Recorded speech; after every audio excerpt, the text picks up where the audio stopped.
हम लोग देखेंगे डीएनए फिंगरप्रिंटिंग के बारे में। उससे पहले क्या है कि एक पेज पर इसका एक क्रक्स देख लेते हैं कि एक्चुअली में पढ़ना क्या है। डीएनए फिंगरप्रिंटिंग की अगर हम बात करें तो इसमें है क्या कि 0.1% जो है हमारा डीएनए वो क्या होता है कि अलग होता है, बाकी 99.9% जो है वो पूरा ह्यूमन पॉपुलेशन में सेम ही है। और यही 0.1% जो है वो हमें क्या करता है, यूनिक बनाता है। इनफैक्ट हमारे सिबलिंग से भी हमको अलग बनाता है। तो इसी 0.1% को हम क्या यूज कर सकते हैं कंपेयर करने के लिए, और ये बेस है किसका, डीएनए फिंगरप्रिंटिंग का। लेकिन अगर हम डायरेक्ट कंपेयर करने जाएं, डायरेक्ट हम लोग अगर कोड करने जाएं सीक्वेंस को 0.1% को, तो ये भी काफ़ी बड़ा हो जाएगा। इनफैक्ट कितना बड़ा हो जाएगा, तो ये हो जाएगा 3 × 10⁶। इतना बेसिस को हमको क्या करना पड़ेगा कि सीक्वेंस करना पड़ेगा, जो कि काफ़ी ही लंबा प्रोसेस और ऑफकोर्स खर्चीला भी है। तो इससे निपटने के लिए हम लोगों ने क्या किया कि जो डीएनए है, जो कि टोटल डीएनए हमारा, जो बल्क डीएनए जो कॉमन है सबके बीच, और जो कॉमन नहीं है जो कि यूनिक है 0.1% है, वो सबको एक साथ लिया और उसका क्या किया कि डेंसिटी ग्रेडियंट सेंट्रीफ्यूगेशन किया। उन सब का सेंट्रीफ्यूगेशन किया तो 2 पीक बना। एक जो पीक बना जो कि एक बड़ा एक बल्क पीक बना, और एक जो है वो छोटा वाला पीक बना। तो जो बल्क पीक है, जो बड़ा वाला जो पीक है, उसमें हमारा बल्क डीएनए भी मिलता है। मतलब कि जो हमारा कॉमन है 99.9% वाला, वो एक बल्क पीक बनाता है। जबकि जो छोटा वाला पीक है उसमें क्या मिलेगा, उसमें हमारा मिलेगा सैटेलाइट डीएनए। अब ये सैटेलाइट डीएनए क्या है, तो वो हम देखेंगे कि सैटेलाइट डीएनए जो है उसको हम लोग 2 पार्ट में फर्दर डिवाइड करते हैं ऑन द बेसिस ऑफ किस पे क्या क्या चीज़ मिलता है। जैसे कि इसका सेगमेंट जो है, लेंथ जो है, वो ये सैटेलाइट डीएनए कितना लंबा है, इसके बेसिस पे इस पे जो रिपीटेटिव यूनिट है, कुछ यूनिट्स होते हैं सैटेलाइट डीएनए में जो कि खुद को क्या करते हैं, रिपीट करते हैं। कुछ सीक्वेंस होते हैं बेसिस के जो कि खुद को रिपीट करते हैं। 2 तो ये हो गया। और क्या है कि इसमें जो बेसिस हैं वो कौन से हैं, AT है, GC है। ज़्यादा क्या है, AT ज़्यादा है या GC ज़्यादा है, इसके बेसिस पे हम लोग इसको डिवाइड करते हैं किसको, सैटेलाइट डीएनए को 2 पार्ट में। एक तो हो गया हमारा कौन सा, माइक्रो सैटेलाइट, और दूसरा हो गया हमारा मिनी सैटेलाइट। माइक्रो जो होता है वो काफ़ी छोटा होता है, मिनी सैटेलाइट माइक्रो से थोड़ा बड़ा होता है। अगर हम बात करें तो यूजुअली जो 10 सीक्वेंस का होगा या 10 से नीचे तक का जो होगा वो होगा माइक्रो में जाएगा, और 10 से जो ऊपर वाला होगा वो मिनी में जाएगा। इन जनरल हम लोग बात करेंगे मिनी सैटेलाइट की। अगर हम बात करें तो मिनी सैटेलाइट का ही एक पार्ट हम लोग आगे पढ़ेंगे जिसको क्या कहते हैं, VNTR बोले तो variable number of tandem repeat बोलते हैं। वेरिएबल नंबर क्या है, इन नाम से ही पता चल रहा है कि कुछ रिपीटिशन है जिसका कि नंबर वैरी करता है, वो फिक्स नहीं है। टैंडम का मतलब होता है एक लाइन में, और रिपीट का मतलब ऑफ कोर्स कि सीक्वेंस का रिपीटिशन हो रहा है, लेकिन वो कितना बार रिपीट करेगा ये किसी को मालूम नहीं है। हाँ, एक लाइन में रिपीट करेगा, इसलिए यूज़ करते हैं क्या, टैंडम। अब क्या है कि ये जो हमारा है, ये जो सैटेलाइट हमारा है उसमें से हम लोग मिनी सैटेलाइट पढ़ रहे हैं। और मिनी वाला जो है उसका क्या है, कुछ खास बात है। पहला तो क्या है कि ये जो है वो प्रोटीन को कोड नहीं करता है। मतलब कि ये डीएनए का तो ये डीएनए का पार्ट तो है, लेकिन ये प्रोटीन को कोड नहीं करता है। दूसरा बात क्या है कि इसमें पॉलीमॉर्फिज्म पाया जाता है। पॉलीमॉर्फिज्म इन जनरल अगर हम बात करें तो पॉलीमॉर्फिज्म का मतलब क्या होगा कि वही रिपीटिशन, या जिसके कारण कि हमारे में क्या है कि कुछ अलग, कुछ यूनिक है। तो वेरिएशन हम लोग इन जनरल कह सकते हैं। तो अभी हम लोग पॉलीमॉर्फिज्म डिटेल में भी देखेंगे। उससे पहले ये जो पूरा पैरा है इसको हम लोग लाइन वाइज देख लेते हैं एनसीईआरटी से। तो पहला जो है वो डीएनए फिंगरप्रिंटिंग क्या कहता है कि as stated in the preceding section 99.9% of the base sequence among humans is same. हमारे में 99.9% जो पॉपुलेशन में ह्यूमन का है वो क्या है कि सेम है। अब 0.1% इसमें से क्या हुआ कि अलग हुआ, ये तो पता चल रहा। अब क्या है कि अगर हम लोग मान ले कि हमारा जो ह्यूमन जीनोम है वो कितना है, 3 × 10⁹ बेस पेयर है ना। 3 × 10⁹ बेस पेयर है ना। बेस पेयर कह रहा है मतलब उस साइड भी एक है। तो 3 × 10⁹ बेस पेयर अगर हम लोग मान ले ह्यूमन जीनोम का, तो बेस सीक्वेंस जो होगा वो डिफरेंस कितने में होगा, तो हम लोग जानते हैं कि 0.1% में होगा। अगर हम लोग निकाले 0.1% ऑफ 3 × 10⁹, तो ये निकल कर आएगा 3 × 10⁶। अब आगे क्या कहता है कि इट इज़ दिस डिफरेंसेस, कि यही जो 0.1% सीक्वेंस में जो डीएनए का डिफरेंस है यही हमको अलग बनाता है। फिनोटाइपिकली हमको क्या करता है कि अलग बनाता है, हमारे सिबलिंग से भी अलग कर देता है। अब अगर कोई चाहे कि जेनेटिक डिफरेंस 2 के बीच में अगर कंपेयर करें हम लोग 0.1% का, तो वो भी क्या होगा कि बहुत ज़्यादा हो जाएगा, है ना। तो ये काफ़ी क्या हो जाएगा कि एक्सपेंसिव प्रोसेस हो जाएगा, और काफ़ी ये है ना, इसमें बहुत ज़्यादा खर्च होगा। तो इससे बचने के लिए क्या करता है कि imaging time to compare 2 sets of, ये तो हमने डिस्कस कर लिया कि ये काफ़ी ज़्यादा लेंथी प्रोसेस हो जाएगा। तो इससे बचने के लिए हम लोग क्या करते हैं, डीएनए फिंगरप्रिंटिंग करते हैं, जो कि एक काफ़ी क्विक प्रोसेस है। तो आगे क्या कहता है कि DNA fingerprinting involves identifying differences in some specific region in DNA sequence called repetitive DNA. मतलब कि डीएनए का जो 0.1% है उसको भी हम कंपेयर नहीं करते, उस 0.1% में भी कुछ स्पेशल सीक्वेंस है जो कि खुद को बार बार रिपीट करते हैं, उसको कहते हैं क्या, रिपीटेटिव डीएनए, और इसी को हम लोग यूज़ करते हैं कंपेरिजन के लिए। अब क्या कहता है कि because of this sequences, in sequence की वजह से क्या है कि एक छोटा सा स्टेज डीएनए का जो है वो बार बार खुद को रिपीट करता है। अब ये जो रिपीटेटिव डीएनए जो है ये क्या कहते हैं कि जो बल्क डीएनए है, बल्क जीनोमिक डीएनए है जो कि 99.9% बनाता है, उससे ये खुद को अलग बना लेता है। कब? जब हम लोग सेंट्रीफ्यूगेशन करते हैं, डेंसिटी ग्रेडियंट सेंट्रीफ्यूगेशन जब हम लोग करते हैं, ये जो है वो हर्सेन-चेस एक्सपेरिमेंट में भी आया था, डेंसिटी ग्रेडियंट सेंट्रीफ्यूगेशन। तो जब हम लोग सेंट्रीफ्यूगेशन करते हैं तो ये जो रिपीटेटिव डीएनए है, ये जो रिपीटेटिव डीएनए ये खुद को क्या कर लेता है, अलग कर लेता है, जिसको हम लोग सेटेलाइट डीएनए वहाँ बोले थे। तो आगे वही कह रहा है कि द बल्क डीएनए फॉर्म में मेजर पीक कौन बनाएगा, तो बल्क डीएनए 99.9% वाला, जबकि जो छोटा वाला जो पीक बनाएगा वो बनाएगा कौन सा, हमारा सेटेलाइट डीएनए बनाएगा। अब क्या करता है कि अब आगे ये बता रहा है कि किसके बेस पे जो है हम लोग सेटेलाइट डीएनए को जो है वो मतलब कि फर्दर डिवाइड करते हैं। तो वो बता रहा है क्या कि ए या टी, मतलब कि जो बेस सीक्वेंस है उसमें ज़्यादा अमाउंट किसका है, ए और टी का है, एडेनिन है, थाइमिन है, या फिर ग्वानिन या साइटोसिन है, इसमें से ज़्यादा कौन सा है उसके बेसिस पे डिवाइड करते हैं, लेंथ के बेसिस पे डिवाइड करते हैं। और नहीं तो फिर क्या है कि नंबर ऑफ रिपीटेटिव यूनिट के बेसिस पे भी हम लोग क्या करते हैं कि इसको डिवाइड करते हैं। सेटेलाइट डीएनए जो है वो उसको बहुत सारे कैटेगरी में डिवाइड हम लोग करते हैं, लेकिन जो हम लोग मेनली पढ़ना है वो कौन सा है, मिनी पढ़ना है। लेकिन एनसीईआरटी में यहाँ पे क्या दिया है, 2 है, माइक्रो सेटेलाइट और मिनी सेटेलाइट। हमने अभी देखा कि माइक्रो जो है वो क्या है, 10 सीक्वेंस, मतलब कि 10 बेसिस का अगर सीक्वेंस हो अप टू 10 बेसिस का तो वो माइक्रो में जाएगा, उससे ज़्यादा हो तो मिनी में जाता है।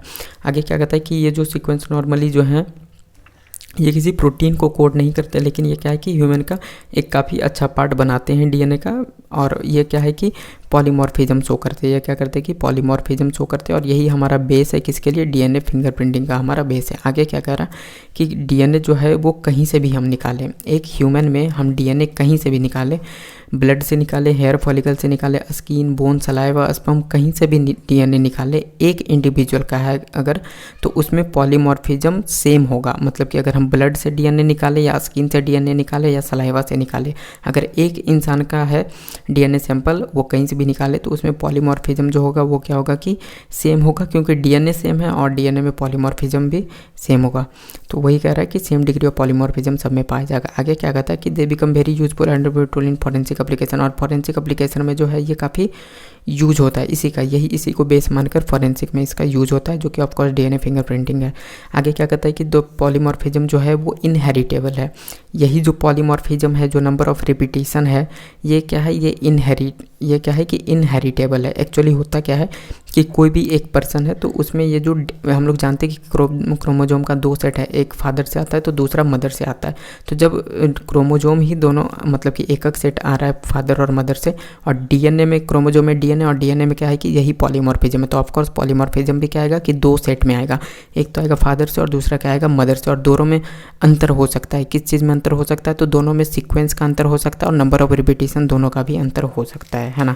और इसी का यूज करके बेस मानकर कि एक स्ट्रैंड जो है वो फादर से, एक स्ट्रैंड मदर से आ रहा है, तब उसी के कारण क्या है कि हमारा VNTR जो है या फिर पॉलीमॉर्फिज्म इसको आप कह लीजिए, तो पॉलीमॉर्फिज्म जो है वो भी अलग अलग है, 2 सेट में है, एक फादर से एक मदर से, और इसी को बेस मान के यूज किया जाता है। इसको किसके लिए, पैटर्निटी टेस्ट के लिए इसका यूज किया जाता है कि कोई एक बच्चा है ना, तो उसके जो फादर है वो कौन है, अगर क्लेम कर दे 2-3 लोग, तो इससे हम लोग क्या कर सकते हैं कि उससे इजाद पा सकते हैं ना, इससे हम लोग निकाल सकते हैं। आगे कहता है क्या कि पॉलीमॉर्फिज्म के बारे में हम लोग ये पूरा पैरा देखेंगे, उससे पहले एक बार क्रक्स देख लेते पेज पर कि ये इसमें कहना क्या चाह रहा है। तो कहता है क्या कि पॉलीमॉर्फिज्म जो है वो एक इंडिविजुअल के बॉडी में कोई भी पार्ट का, ये अभी हमने देख लिया कि डीएनए की कोई भी पार्ट से हम लोग अगर डीएनए निकाले तो वो same degree of polymorphism show करेगा। आगे क्या है कि पॉलीमॉर्फिज्म जो है इनहेरिटेबल है, ये भी हमने देख लिया। अब आगे पढ़ते हैं क्या, ये पैटर्निटी टेस्ट में यूज होता है, ये भी हमने देख लिया। आगे क्या कह रहा है कि रीजन ऑफ पॉलीमॉर्फिज्म, ये जो पॉलीमॉर्फिज्म है आखिर आया कहाँ से, ये हम लोग देखेंगे। तो पॉलीमॉर्फिज्म जो है वो म्यूटेशन के कारण आया है, मतलब कि एक अगर इवोल्यूशन जैसे जैसे ह्यूमन का हुआ तो ये क्या है कि ये इनहेरिटेबल तो है, मतलब कि एक जनरेशन से दूसरे जनरेशन में पास हो रहा है, लेकिन क्या है कि ये प्रोटीन कोड नहीं कर रहा है, कोई कैरेक्टर को कोड नहीं कर रहा है, लेकिन जनरेशन टू जनरेशन पास होता गया। एक जनरेशन में म्यूटेशन हुआ और वो आगे पास किया, फिर अगले जनरेशन ने म्यूटेशन किया, तो ये म्यूटेशन से क्या हुआ कि सब जमा होता गया और इसी म्यूटेशन के कारण जो है ये पॉलीमॉर्फिज्म जो है शो करता है। अब हम लोग देखेंगे क्या कि म्यूटेशन तो इन जनरल चलता ही रहता है हमेशा, है ना। तो म्यूटेशन जो है वो हमारे में दो तरह का सेल है, एक सोमेटिक सेल हो गया, दूसरा क्या हो गया हमारा जर्म सेल हो गया। सोमेटिक सेल में अगर किसी में म्यूटेशन होता है तो जब तक वो लिविंग ऑर्गेनिज्म, जब तक वो जिंदा है तब तक उसमें म्यूटेशन है, जब वो मर गया तो उसी के साथ वो म्यूटेशन भी चला गया। लेकिन अगर यही म्यूटेशन जर्म सेल में हो जाए तो ये क्या हो जाएगा, इनहेरिटेबल हो जाएगा, मतलब कि यही म्यूटेशन जो है वो अगला जनरेशन को पास किया जा सकता है और ये पास होगा।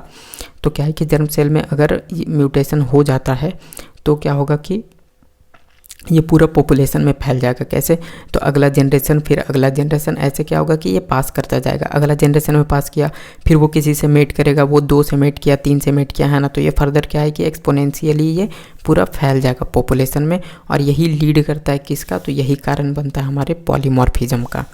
आगे क्या देखेंगे कि जब पॉपुलेशन में इनहेरिटेबल म्यूटेंट्स, मतलब ये अब डेफिनेशन है किसका, इनफैक्ट पॉलीमॉर्फिज्म का 2 डेफिनेशन दिया है। एक तो क्या जो कि एग्जैक्ट डेफिनेशन, और एक क्या है कि जो कि ट्रेडिशनल जो डेफिनेशन है वो दिया है, दोनों दिया है।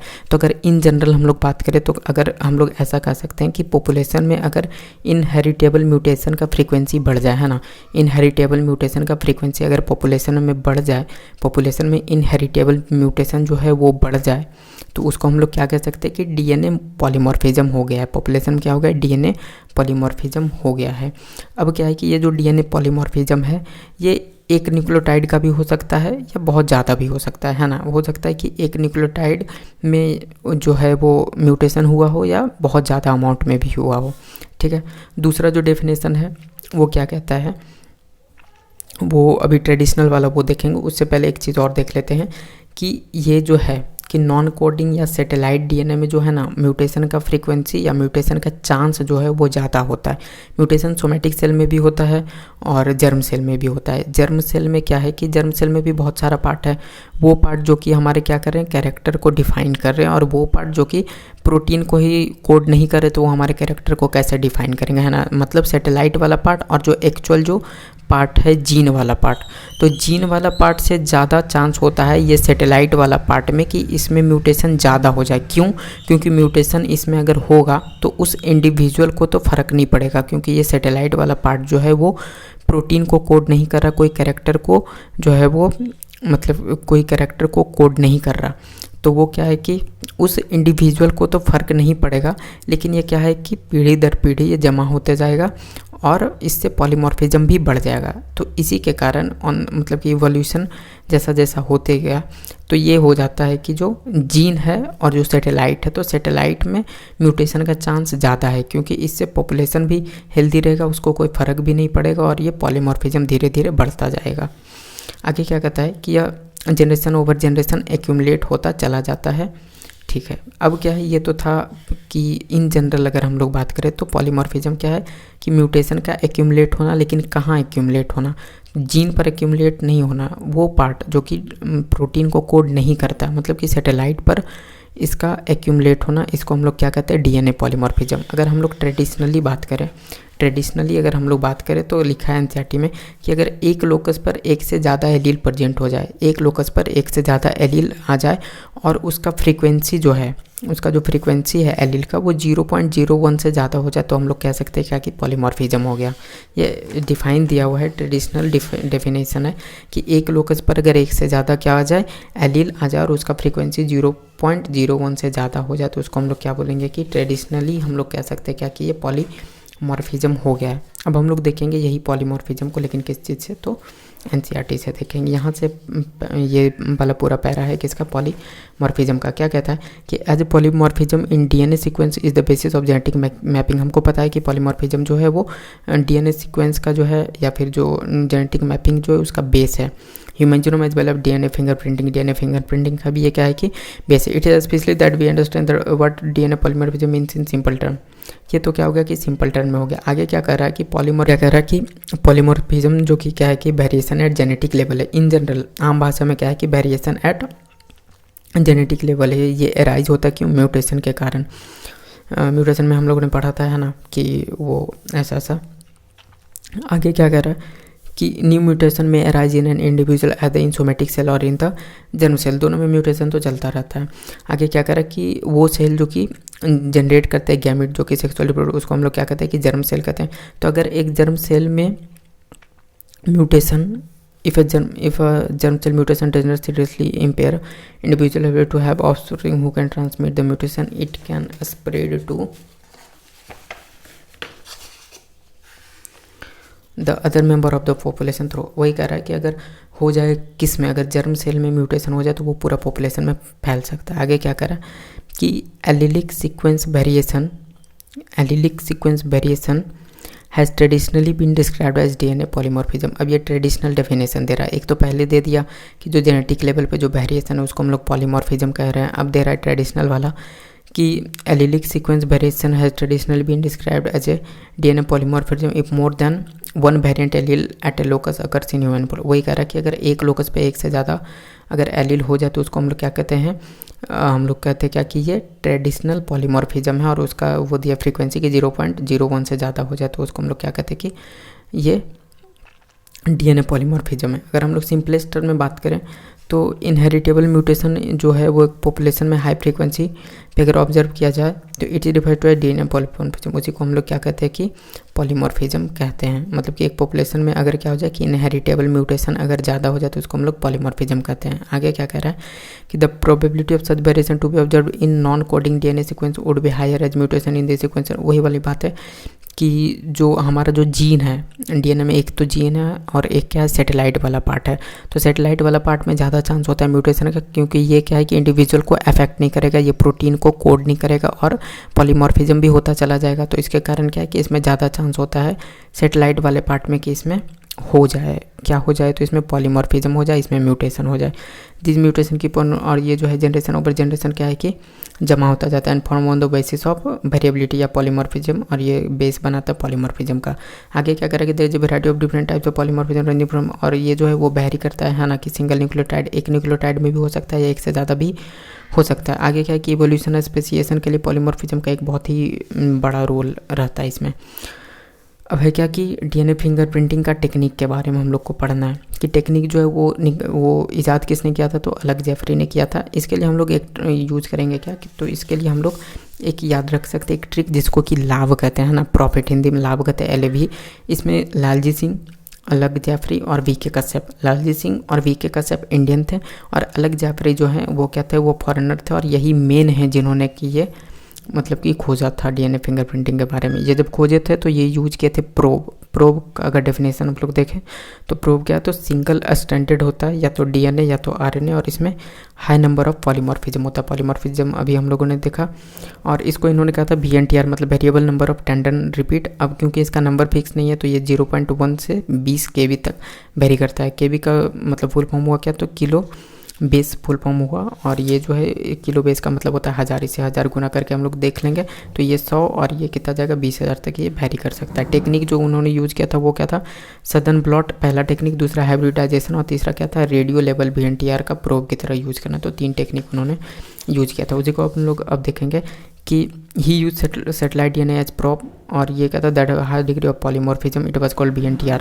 इसको उन्होंने VNTR बोला था, और ये सेटेलाइट डीएनए का यूज किए थे प्रोब की तरह। प्रोब क्या है, तो सिंगल स्टैंडर्ड डीएनए या आरएनए होता है। यूजुअली ये क्या होता है, तो ये स्टैंड होता है। कैसे स्टैंड होता है, तो ये रेडियो एक्टिवली स्टैंड होता है ताकि ये जब एक्सरे दे तो चमके।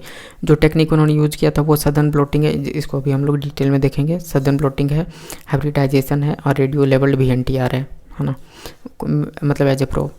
तो अब देखेंगे कि इसमें प्रोसेस क्या है। पहला है क्या कि आइसोलेशन, डीएनए को मतलब कि कहीं भी कोई भी क्राइम सीन है या जहाँ से भी हमको सैंपल लेना है वो सैंपल कलेक्ट करना है और उससे हम लोग डीएनए को निकालेंगे। दूसरा क्या है कि डीएनए पर रेस्ट्रिक्शन एंडोन्यूक्लियस देंगे ताकि ये उसको डाइजेस्ट कर दे, उसको अलग अलग पार्ट में काट दे, छोटे छोटे पार्ट में काट दे।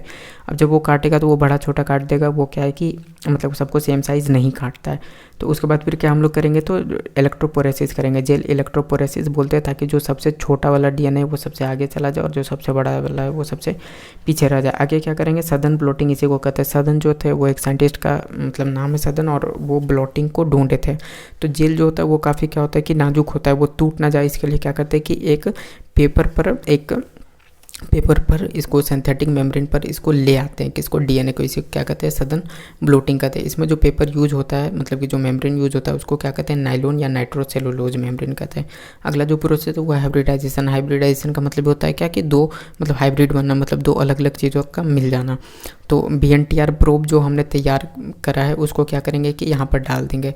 अब ये क्या है कि VNTR प्रोब जो है वो सिंगल स्टैंडर्ड है और ये अभी तक डबल स्टैंडर्ड था। तो यहीं पे क्या करेंगे कि ब्लोटिंग में, सदन ब्लोटिंग में हम लोग एल्केलाइल मीडियम दे देंगे। एल्केलाइल मीडियम से क्या होगा कि जो DNA है वो डीनेचर हो जाएगा और उसका एक स्ट्रैंड जो हाइड्रोजन बॉन्ड टूटने के कारण क्या है कि वो सिंगल स्टैंडर्ड हो जाएगा।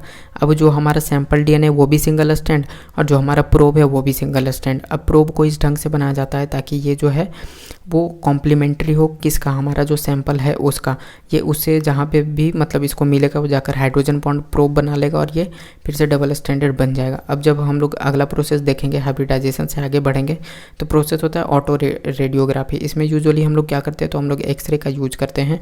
और ये जो हाइब्रिड हमारा बना है, इस पर जब एक्सरे डालेंगे या ये हाइब्रिड को हम लोग क्या करेंगे, एक्सरे फिल्म पे जब हम लोग ट्रांसफ़र करेंगे, तो जहाँ जहाँ भी ये चिपका होगा हमारा प्रोब, किससे जाकर, हमारा सैंपल से, जहाँ भी उसका मैच किया होगा वो जाकर चिपकेगा और वो यहाँ पर क्या होगा कि डार्क बैंड की तरह दिखेगा। और फिर इसी तरह, ये तो हुआ हमारा सैंपल का, इसी तरह हम लोग सस्पेक्ट का भी निकालेंगे और जिसका ज़्यादा मिल जाएगा, जिसका सबसे ज़्यादा मिल जाएगा, मतलब कि एग्जैक्ट जिसका मिल जाएगा, किससे, तो हमारा सैंपल से जिसका एग्जैक्ट मिल जाएगा उसको हम लोग क्या बोलेंगे कि यही क्या है कि क्रिमिनल है। आगे हम लोग देखेंगे क्या कि the VNTR belong to a class, है ना, हम लोग पहले ही देख लिया कि मिनी सेटेलाइट का ही एक पार्ट है VNTR जो हम लोग पढ़ेंगे। एक स्मॉल DNA सीक्वेंस को अगर हम लोग मतलब कि टैंडमली मेनी कॉपी में अगर अरेंज कर दें तो उसको क्या कहते हैं, VNTR कहते हैं। The copy number varies from chromosome to chromosome in individual. अब ये जो कॉपी नंबर है, मतलब ये जो VNTR है, ये एक इंडिविजुअल के अलग अलग क्रोमोजोम में भी क्या करता है, वेरी करता है। मान लेते हैं कि क्रोमोजोम नंबर 2 पे जो है हो सकता है कि 4 बार रिपीट हो रहा हो, क्रोमोजोम नंबर मतलब कि 7 पे जो है वो हो सकता है कि ज़्यादा बार रिपीट हो रहा हो, 10 बार रिपीट हो रहा हो। क्रोमोजोम नंबर 16 पर जो है वो हो सकता है कि मतलब कि कोई और नंबर ऑफ रिपीटेशन कुछ और हो, 12 बार, 15 बार, कुछ भी हो सकता है। तो आगे क्या कर रहा है कि द नंबर ऑफ रिपीट्स हो very high degree of polymorphism, as a result the size of VNTR vary करता है 0.1 से 20 KB तक। KB का मतलब क्या हुआ, किलो बेस, या इसको 1000 आप मान सकते हैं, किलो मतलब KB का वैल्यू 1000 से मल्टीप्लाई करके निकाल सकते हैं। कॉन्सिक्वेंटली क्या कह रहा है कि after hybridization with VNTR probe the auto radiogram gives many bands of differing sizes. These bands give a characteristic pattern for an individual DNA. It differs from individual to individual in a population except in the case of monozygotic twins. तो वही कह रहा है क्या कि जब हम लोग प्रोब डालेंगे तो ये क्या कहता है कि अलग अलग बैंड देता है। एक्सरे जब पड़ता है तो जहाँ जहाँ जाकर वो चिपका है हमारा प्रोब, वो अलग अलग बैंड देता है। अलग अलग क्रोमोजोम के लिए भी वो अलग अलग बैंड देता है, क्योंकि एक इंडिविजुअल के अलग अलग क्रोमोजोम में नंबर ऑफ रिपीटिशन जो है VNTR का, एक सीक्वेंस जो कि खुद को रिपीट कर रहा है वो वेरिएबल नंबर में रिपीट कर रहा है। अलग अलग क्रोमोजोम पर वो अलग अलग नंबर में रिपीट कर रहा है, किसी पे 2 बार तो किसी पे 12 बार, किसी पर 15 बार। अब क्या है कि ये एक इंडिविजुअल में तो रिपीट कर रहा है, लेकिन एक एक्सेप्शन भी है। एक्सेप्शन का है तो मोनोजाइगोटिक ट्विन जो है, मोनोजाइगोटिक ट्विन जो है उसमें क्या है कि ये काम नहीं करता है ना। मोनोजाइगोटिक ट्विन, आइडेंटिकल ट्विन जो है, आइडेंटिकल में भी कैसा कि एक जाइगोट से जो कि 2 बने हों उसको हम लोग क्या कह रहे हैं, मोनोजाइगोटिक ट्विन। तो it differs from individual to individual in a population. और ये जो है ये VNTR जो है वो अलग, मतलब कि किसी भी 2 इंसान का सेम नहीं हो सकता, लेकिन एक एक्सेप्शन है कि मोनोजाइगोटिक ट्विन का सेम हो सकता है। आगे क्या कह रहा है कि the sensitivity of the technique has been increased by use of polymerase chain reaction. PCR जो है ये यूज करता है, ये यूज किया जाता है किसके लिए, तो PCR यूज किया जाता है एम्पलीफिकेशन के लिए। अगर हम लोग जैसे शुरू में ही कि DNA को हम लोगों ने निकाला और उसका अमाउंट काफ़ी कम है DNA फिंगरप्रिंटिंग को, मतलब कि उस पर DNA फिंगरप्रिंटिंग प्रोसेस करने के लिए, तो उसको हम लोग PCR में डालेंगे तो वो एम्पलीफाई हो जाएगा। DNA का अमाउंट कम है तो वो ज़्यादा हो जाएगा। तो PCR का भी हम लोग यूज करते हैं कि एकदम एक्यूरेट ये मिल पाए। यूविलस्टर और इसको बाद में हम लोग पढ़ेंगे।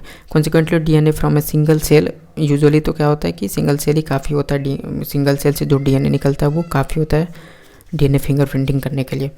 अब क्या है कि इसका यूज़ तो अब यूज़ देख लेते हैं कि फॉरेंसिक यूज़ तो होता ही है, इसके अलावा भी और भी इसका यूज़ होता है। जैसे कहाँ कहाँ है तो पॉपुलेशन और जेनेटिक डाइवर्सिटी में इसका यूज़ होता है, और बहुत सारा प्रूफ जो है वो डीएनए फिंगरप्रिंटिंग के लिए भी यूज़ हो रहा है। तो एक तो क्या है कि वो वाला पैटर्निटी टेस्ट में यूज़ हो रहा है, दूसरा क्या है कि इसका मतलब कि क्रिमिनल वगैरह को आइडेंटिफाई करने में यूज़ हो रहा है। डीएनए फिंगरप्रिंटिंग में तो यूज़ हो ही रहा, उसके साथ फिर और भी इसका यूज है, जैसे पॉपुलेशन और जेनेटिक डाइवर्सिटी, पॉपुलेशन और जेनेटिक डाइवर्सिटी में इसका यूज होता है। अब एक ये एग्जांपल दिया है ना, इसको हम लोग देखते हैं। यहाँ पर क्या है कि 3 दिया है, 3 एग्जांपल दिया है। यहाँ पर 3 एग्जांपल दिया है, एक सी है, ए बी। सी वाला जो है वो क्राइम सीन से जो हमारा मिला है, क्राइम सीन से जो हमको सैंपल मिला है उसका हमने ये निकाला है, उसका जो है प्रोब डालकर जहाँ जहाँ ये चमका है प्रोब वो दिखा रहा है। 3 क्रोमोजोम दिया हुआ है, क्रोमोजोम नंबर 7, 2 और 16, और इसका क्या है कि मतलब कि नंबर ऑफ रिपीटिशन जो है वो कितना ये दिखा रहा है, ठीक है। उसी तरह 2 सस्पेक्ट ए और बी है, इसमें भी क्या है क्रोमोजोम नंबर 11 है, मतलब कि क्रोमोजोम नंबर 7, 2 और 16 है, और इसका भी कितना VNTR कौन से क्रोमोजोम पर शो कर रहा है ये दिया हुआ है, सस्पेक्ट ए का भी और बी का भी। इसको मैच करना है तो कोई भी देखकर बता देगा कि ये जो है बी वाला जो है वो क्या है कि क्रिमिनल, क्योंकि ये डिट्टो सेम है, लेकिन इसके पीछे का जो है साइंस हम लोग को वो देखना है।